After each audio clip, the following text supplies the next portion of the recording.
Good morning guys, from Kathmandu in Nepal. So this is a new country for me. I've never been here before. I've been trying to come here for years. Like last time I was in India, I was going to go to Nepal afterwards, but COVID happened, so it never happened. But now I'm here, I'm super excited. I got here yesterday and I was just kind of recovering from the journey. But today is going to be my first day of exploring. It's considerably cooler here than in Goa, so it's like 10 degrees cooler, and it's actually been raining as well. But luckily, I'm travelling with an umbrella this time after my shenanigans last year. So yeah, still going to be a really good day of exploring. I think I'm going to head just to the main like tourist areas, basically, just see what I can see. Super happy to be here. Hopefully it's going to be a really good first day of exploring. I'm actually staying in a really nice hotel. Let me show you the room quickly. So this is the room. How nice is that? Please excuse the mess. Obviously you know what I'm like. I've just been kind of getting comfortable and doing some work. But yeah, super nice. And obviously there's a bathroom as well. So obviously I don't normally stay in places like this. And the reason for it is my mum is actually going to come and meet me here in a few days' time, and she booked this hotel for us, so I'm staying here before her. And yeah, it's just really nice. Comes with breakfast as well, which was awesome. And yeah, it's super grateful, super lucky. But yeah, I don't want to spend all my day in here, so let's get going.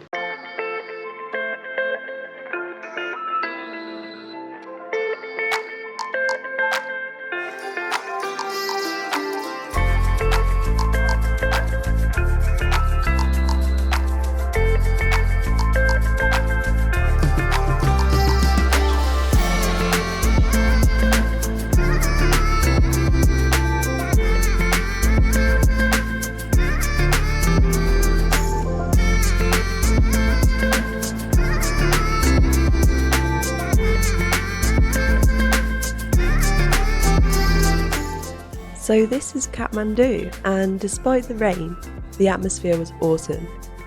I absolutely love these market streets with their alleys and all sorts of bits and bobs for sale.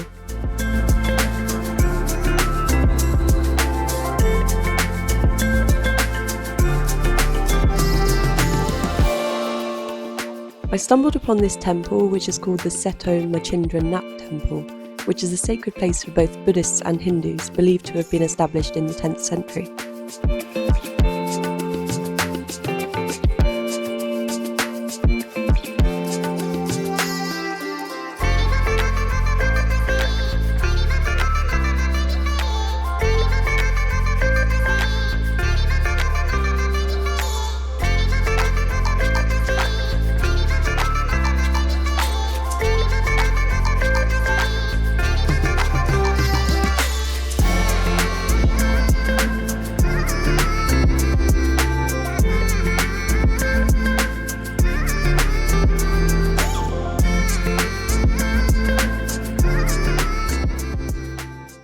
So I'm just heading to Durbar Square, which is like the main square with all the temples. It looks really interesting already. And the market was super interesting to see all the stuff for sale and so much. It is quite hectic though, so I'm just having a breather down a little alleyway. But yeah, we'll go there in a minute.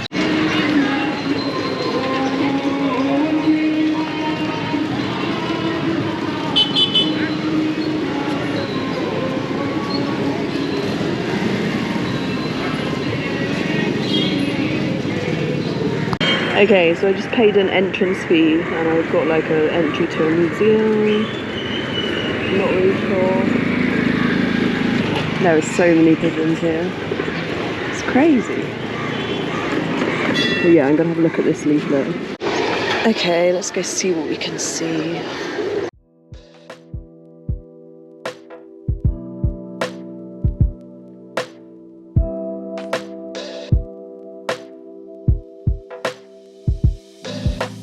The Kathmandu Durbar Square is a UNESCO World Heritage Site, and its name means Royal Palace.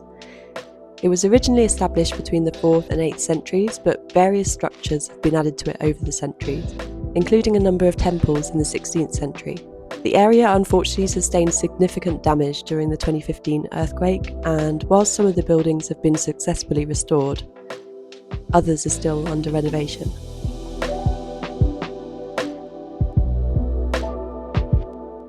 One of the most notable buildings in the Durbar Square is the home of the Kumari, or living goddess, a young Buddhist girl selected and worshipped as a divine manifestation of the goddess Durga.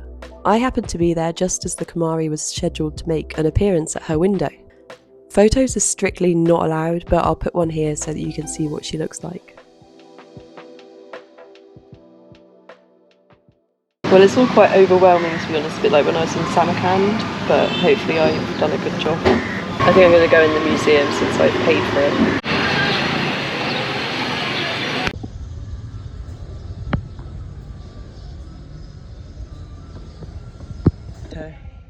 I don't think I'm allowed to film it. It's just got a lot of information about the history of Nepal.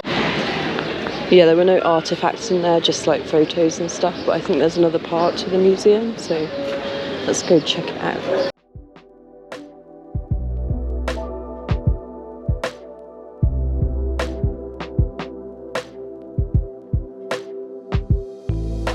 This is the Hanuman Doka, a former royal palace of the Malla kings and Shah dynasty, mostly constructed in the 16th century.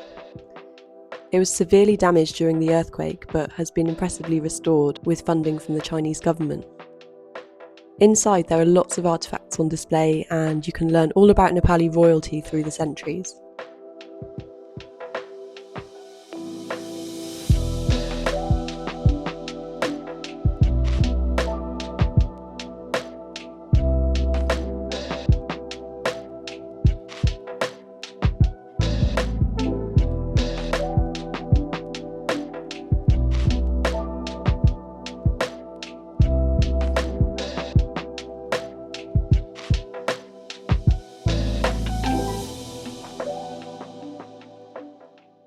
Well, the Durbar Square was absolutely incredible. Like, honestly, like stepping back in time. It's really, really, really cool.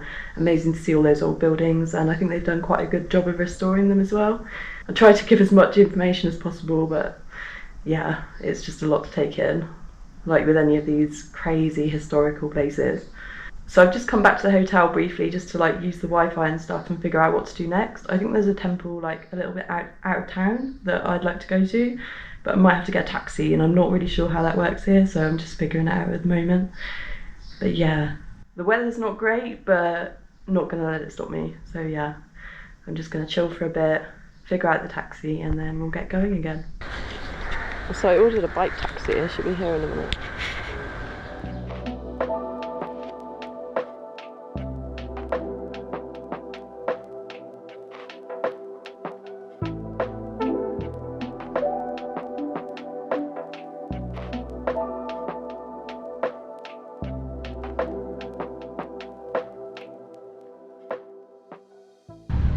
So I arrived to the monkey temple. It's up all these steps. I think there's going to be quite a few monkeys here, which is always fun.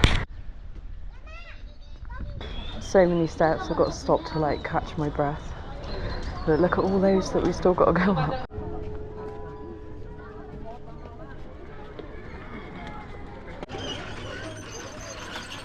The Swayambhunath temple is a very sacred pilgrimage site for Tibetan Buddhists. It's one of the oldest religious sites in all of Nepal, founded in the 5th century. It consists of one huge main stupa topped with the all-seeing eyes of the Buddha and surrounded by many smaller stupas. There are also 5 shrines around the base and many prayer wheels which, according to Tibetan Buddhist tradition, are used to bring good karma and accumulate wisdom when spun clockwise.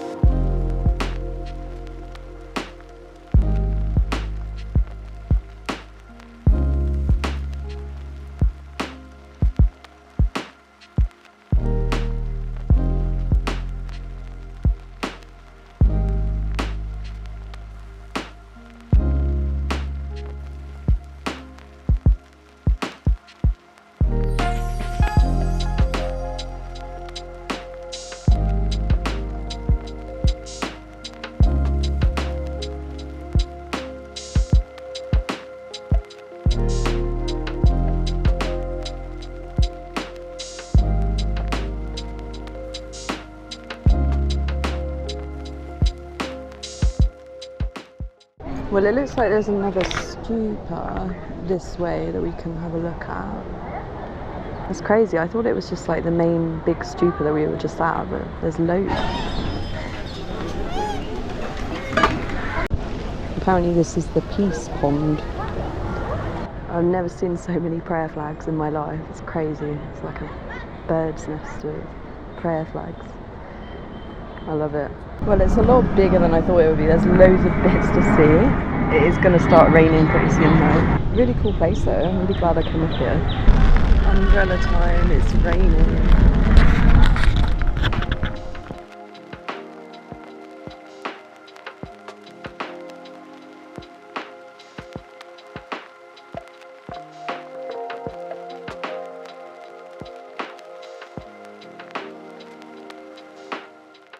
Not really sure what to do now because everything's super wet.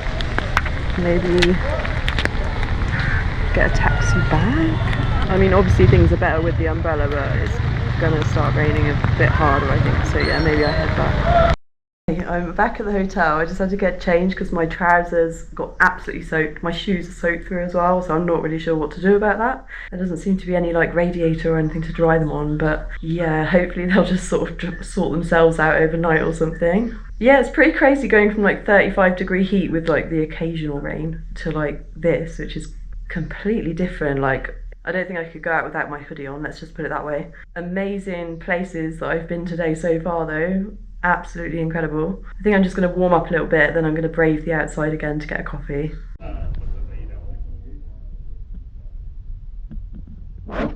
So after the coffee, I went to the ATM to get some cash and I got out like 10,000 rupees. I'm not really sure how much that is in pounds. But when I went to take the cash out of the little dispenser, only like 3 notes came out. So I looked down and all my cash is like jammed, stuck in the machine, and I had to like put my hands basically inside the ATM to get it out, which was pretty funny. So yeah, if you're in Kathmandu, be careful of the ATMs because yeah, I could have lost a lot of money there. Anyway, it's dinner time. I want to have some actual Nepali food today because yesterday I had a pizza which is not authentic. So let's head out, see what we can find. Let me briefly show you what Thamel, the area I'm staying in, is like at night.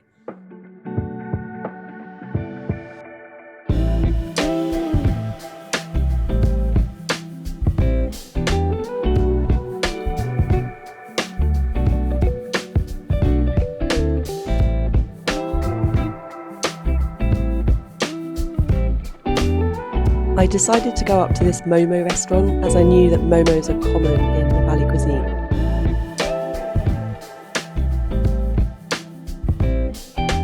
I was initially just going to get vegetable momos, but the waiter suggested that I try them in a chili sauce, and it was amazing. I think I found my new favourite momo dish. Well, I just got back in. It has been an awesome first day in Kathmandu. I absolutely love it here. It's incredible. It just seems like there's so many interesting things to see at like literally every corner, and I'm really looking forward to where my journey through Nepal takes me, really. So I hope you've enjoyed this first look at Kathmandu. Lots more to come. I'm going to call it a night now, so thank you all for watching, and I will see you in the next one.